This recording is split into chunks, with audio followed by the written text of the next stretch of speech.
సత్యసాయిబాబా గారి గురించి, గొప్పతనాన్ని గురించి మన దేశస్తుల కంటే విదేశీయులు ఎక్కువ చెప్తారు ఆయన గురించి. కొన్ని సందర్భాలు ఇప్పుడు సింగపూర్ వెళ్ళినప్పుడు ఒక 30 సంవత్సరాల క్రితం చైనీస్ ఇళ్లలో చూశాను సత్యసాయిబాబా గారి ఫోటోగ్రాఫ్.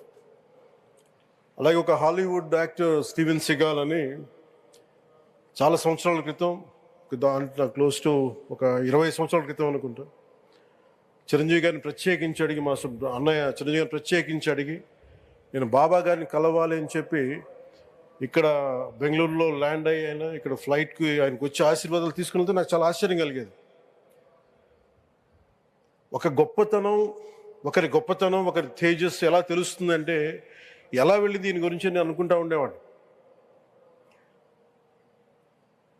బాబా గారిది వెలిసింది భారతదేశంలో అత్యంత వెనకబడ్డ జిల్లా అనంతపురం, రాయలసీమలోని అనంతపురం జిల్లా.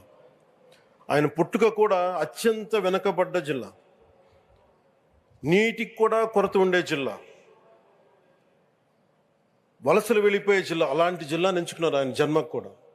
అందుకని అలాంటి జన్మ తీసుకున్నాడంటే మహానుభావులే తీసుకోగలరు. ఒక 40 సంవత్సరాల క్రితం ఎవరైనా ఊహించుకోగలమా? దేశ విదేశాల నుంచి చాలామంది భక్తులు, విదేశీయులు అందరూ వచ్చి దీని అభివృద్ధికి పాటుపడతారని. సో ఒక ఆధ్యాత్మిక తేజస్సు, విశ్వ ప్రేమ ఉన్న వ్యక్తుల వల్లే ఇది సాధ్యం. అలాంటి వ్యక్తుల కోసం ప్రత్యేకించి గౌరవ ప్రధానమంత్రి నరేంద్ర మోదీ గారికి ఇష్టమైనది ప్రజలందరికీ కనీసం ఒక 50 లీటర్ల నీళ్ళు ఇవ్వాలి, అది రక్షిత మంచినీరు ఇవ్వాలి. అలాంటి పథకం, ఒక 50 లీటర్ల నీళ్లు కనీసం ఇవ్వాలి అనేది ఒక వ్యక్తికి ఆ సంకల్పం నరేంద్ర మోదీ గారు దీన్ని ముందుకు తీసుకొచ్చారు.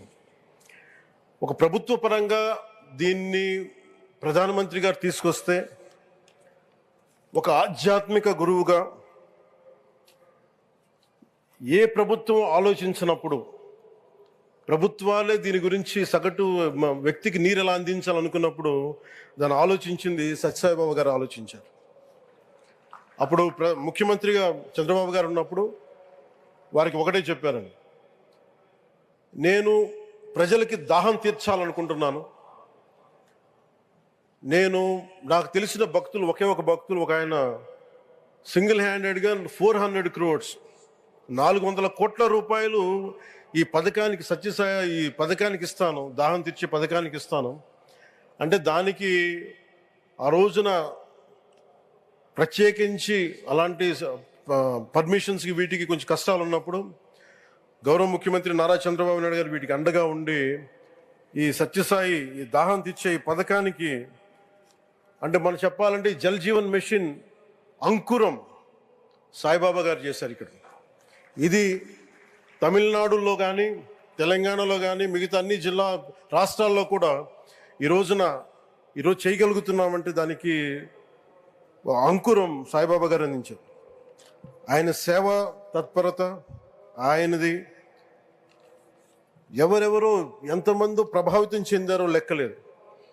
ఒకసారి సేవ చేసే వాళ్ళందరినీ చూస్తూ ఉంటే, మా వదిన గారు చెప్పారు, ఒకసారి భోజనం తింటా ఉంటే ఎవరిని ఇంకొకసారి ఏదైనా కొంచెం అన్నం పట్టరా అంటే మా అన్నయ్య గారు చెప్పారండి. వాళ్ళ అన్నకు ఆయన ఎవరో తెలుసు, ఆయన ఒక farmer IAS officer, senior IAS officer అని. ఆయనకి సెలవులో ఉన్న సమయంలో వచ్చి ఇక్కడ సేవ చేస్తారండి. ప్రత్యేకించి ఒక వ్యక్తి, ఒక మహానుభావుడు ఎంతమందిని ప్రభావితం చేయగలిగారంటే, ఐఏఎస్లు కావచ్చు, మన ఈ రోజున సచిన్ టెండూల్కర్ గారు కావచ్చు, వేదిక పైన మహానుభావులు ఎందరో కావచ్చు, వీళ్ళందరినీ ప్రభావితం చేసే ఒక అరుదైన ఆధ్యాత్మిక శక్తి మన భారతదేశంలో, మన అనంతపురంలో, మన ఆంధ్ర రాష్ట్రంలో ప్రపంచానికి వెలుగులిచ్చే ఒక మహా వ్యక్తి పుట్టడం, ఆయన 100వ జయంతి సందర్భంగా ఇక్కడ మనందరం ఏకం కావడం చాలా ప్రత్యేకమైన ఆనందాన్ని కలిగించింది.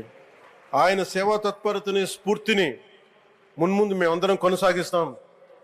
గౌరవ ప్రధానమంత్రి, అవర్ బిలౌడ్ ప్రైమ్ మినిస్టర్ ఆధ్వర్యంలో మేమందరం కొనసాగిస్తామని తెలియజేసుకుని, ఇదే సేవా తత్పరతని ముందుగా అందరం కొనసాగించాలని తెలియజేసుకుని సెలవు తీసుకున్నాను. జై హింద్.